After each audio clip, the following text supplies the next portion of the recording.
Halo semuanya, pernah nggak sih ngerasa ide-ide brilian kamu, pesan penting kamu, itu kayak tenggelam aja gitu di lautan informasi yang ramenya minta ampun?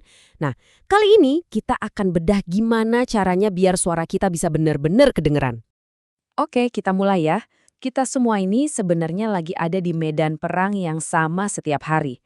Perang buat dapetin perhatian. Ini bukan cuma soal ngomong, tapi soal gimana cara kita menembus semua kebisingan itu. Pasti pernah kan ngerasain udah capek-capek bikin konten, nulis email, atau nyampein ide. Tapi kok rasanya kayak ngomong sama tembok, nggak ada yang nyantol. Kenapa ya?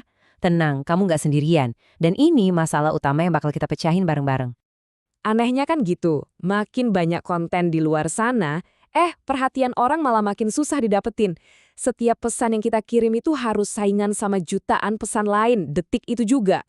Nah, ini ada statistik yang jujur aja agak nyesek. Dengerin ya. 80% orang mungkin bakal baca judul kamu, tapi cuma 20% yang bakal lanjut baca isinya. Ini bukti kalau beberapa detik pertama itu benar-benar krusial banget. Oke, kita udah paham masalahnya. Sekarang, gimana solusinya? Kuncinya tuh bukan seberapa kencang kita teriak, tapi seberapa pinter kita ngerti cara kerja otaknya audiens kita. Coba deh bayangin otak kita itu kayak komputer super canggih. Nah, biar pesan kita bisa keinstal dengan benar, kita harus ngerti dulu dong sistem operasinya gimana. Ini dasar dari semua komunikasi yang efektif. Jadi setiap informasi yang masuk ke otak kita itu harus ngelewati 5 gerbang ini loh. Mulai dari kita lihat atau dengar, terus otak kita milih-milih, mana yang penting?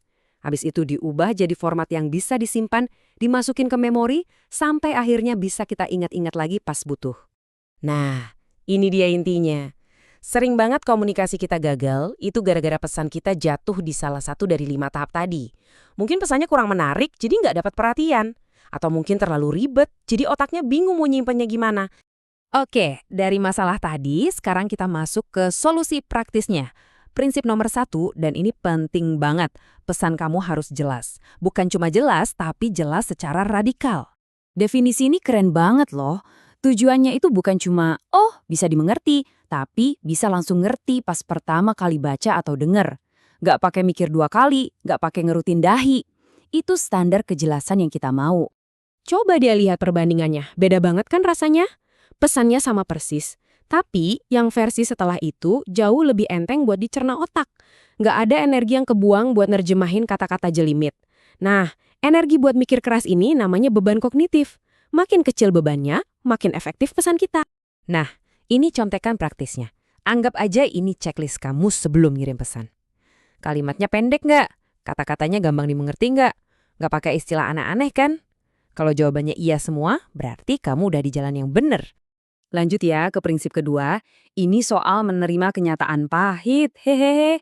Di dunia digital, kebanyakan orang itu nggak ngebaca kata per kata, mereka cuma nge-scan-scan.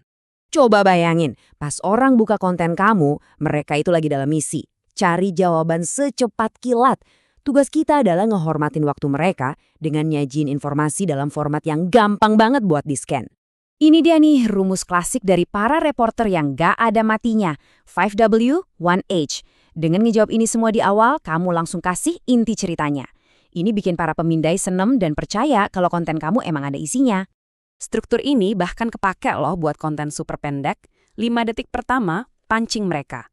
Terus kasih intinya. Tutup dengan sesuatu yang bikin mikir. Ini resep ampuh buat ngunci perhatian audiens dari awal sampai akhir. Oke, pesan kamu udah jelas, strukturnya udah bagus, tapi pertanyaannya, besok masih inget nggak? Nah, disinilah prinsip ketiga berperan. Bikin pesan kamu nempel di otak. Pesan itu bisa lengket kalau ada sesuatunya. Sesuatu yang baru, sesuatu yang berguna, yang bikin semangat, atau ya yang bikin ketawa. Jelas itu wajib, tapi nilai tambah kayak ginilah yang bikin pesan kamu susah dilupain. Kenapa sih cerita itu kuat banget? Soalnya otak kita itu emang udah dari sananya dirancang buat ngolah cerita, bukan data doang.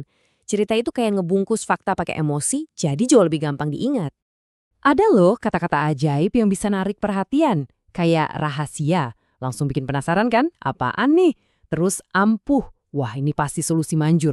Atau tanpa, ini janjiin kemudahan. Kata-kata kayak gini tuh pemicu psikologis yang ampuh. Jadi, ayo kita kumpulin semuanya jadi satu strategi komunikasi yang bisa langsung kamu pakai. Nah, ini dia rangkumannya, cetak birunya.